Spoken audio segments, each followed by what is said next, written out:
RCB के गेंदबाज cricketer यश दयाल से जुड़ी बड़ी खबर इस वक्त सामने आ रही है। गाजियाबाद में अपने खिलाफ दर्ज मामले में यश दयाल ने इलाहाबाद हाई कोर्ट का दरवाजा खटखटाया है।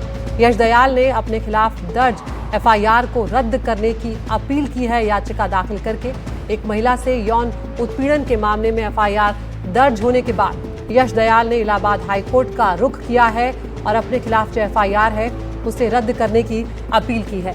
यश दयाल के खिलाफ 6 जुलाई को गाजियाबाद के इंदिरापुरम थाने में एफआईआर दर्ज हुई थी। बीएनएस की धारा 59 में यश दयाल के खिलाफ मामला दर्ज किया गया है।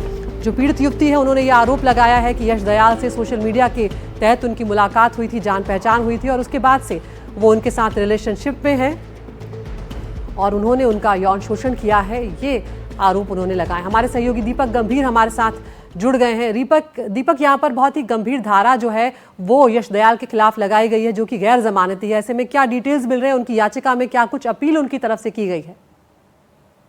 बिल्कुल, देखिए अदिति, क्योंकि ये पूरा मामला बहुत आपने देखा कि पिछले 2-3 दिन से बहुत ज्यादा ये चर्चा का विषय बना हुआ है और क्रिकेटर यश दयाल जो है अब वो इलाहाबाद हाईकोर्ट पहुंच चुके हैं।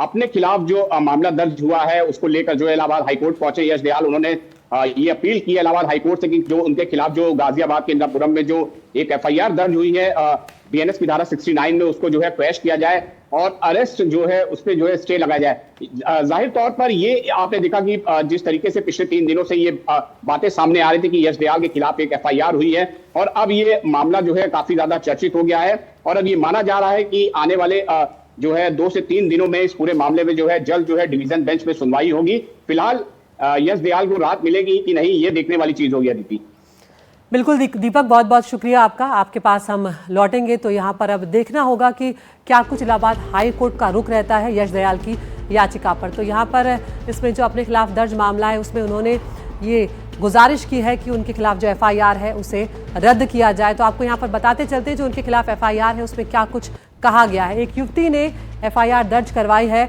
यश दयाल के खिलाफ। 5 साल से यश के साथ रिश्ते में है, ये उन्होंने यहाँ पर कहा है और साथ ही ये बड़ा आरोप लगाया है कि शादी का झूठा वादा यश दयाल ने उनके साथ किया था और शादी का वादा करके उनके साथ शारीरिक संबंध बनाए। ये उस पीड़ित युवती ने शिकायत की है। परिवार से मिलवाकर बहू का दर्जा मुझे दिया गया, ये भी उसने कहा और कहा कि मैंने रिश्ते को समर्पण और सच्चाई से निभाया है, लेकिन यश ने शारीरिक और भावनात्मक शोषण मेरा किया है। ये बड़ी बात यहाँ पर उस लड़की की तरफ से कही गई है और कहा कि सवाल किया तो मारपीट की गई उसके साथ, युवती के साथ, और फिर उससे माफी भी मांग ली गई। आर्थिक रूप से उस युवती को अपने ऊपर निर्भर बनाया। लंबे समय तक मैं डिप्रेशन में रही, ये भी उस युवती ने कहा है और कहा कि मैंने कई बार अपनी जान देने की भी कोशिश की, खुदकुशी करने की कोशिश की। और साथ ही यश और उनके परिवार पर यह आरोप लगाया कि झूठी सांत्वना उनके परिवार की ओर से उन्हें दी गई। मेरे अलावा यश के दूसरों से भी रिश्ते रहे हैं, ये भी बड़ा आरोप लगाया। साथ ही ये वो कह रही है युवती की नफरत नहीं, सिर्फ न्याय मांग रही हूँ यहाँ पर मैं। और उसने ये एक बड़ी बात कही है कि यश के साथ रिश्ते के उसके पास कई सबूत हैं। तो किस तरह से अब ये मामला बढ़ता जा रहा है, आपको ये भी बता दें कि यश दयाल के खिलाफ किस धारा में मामला दर्ज है। बीएनएस की धारा 69 के तहत यश दयाल के खिलाफ केस दर्ज किया गया है। धोखा देकर शारीरिक संबंध बनाने के मामले में ये धारा दर्ज की जाती है और बड़ी बात यह है कि बीएनएस 69 की जो धारा है वो गैर जमानती धारा है, यानी कि इसमें जमानत नहीं मिलती। 10 साल तक की सजा संभव है इसमें और जुर्माने का भी प्रावधान है।